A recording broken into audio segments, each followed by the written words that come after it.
This channel does not promote any violent, harmful, or illegal activities. All content provided by this channel is meant for an educational purpose only. এটা তো পুরো উত্তর এসএসসির এর খুঁটিনাটি বলবে।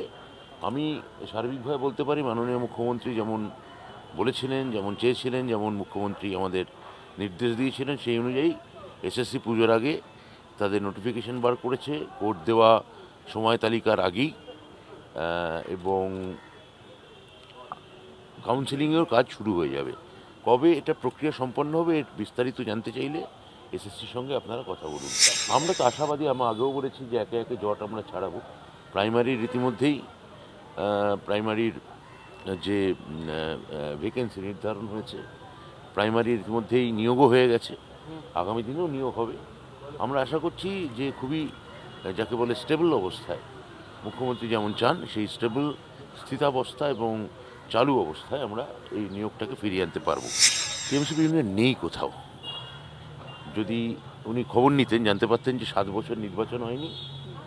মাননীয় মুখ্যমন্ত্রী গত 28শে আগস্ট বলেছেন যে পুজোর পর নির্বাচনের কথা ভাবতে।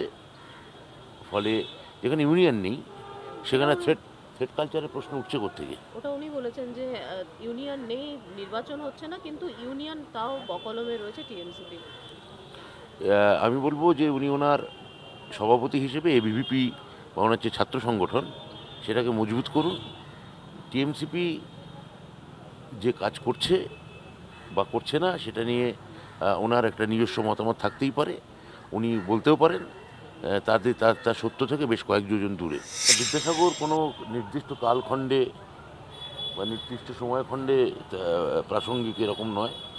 আপনারা সমকালের সঙ্গে মিলিয়ে দেখতে চাইলে দেখতেই পারেন। গত 100 বছর আগেও বিদ্যাসাগর মানে তার মৃত্যুর যখন শতবর্ষ হলো 1920-তে বা 2020-তে যখন দ্বিশতবর্ষ হলো, তখনও তিনি প্রাসঙ্গিক।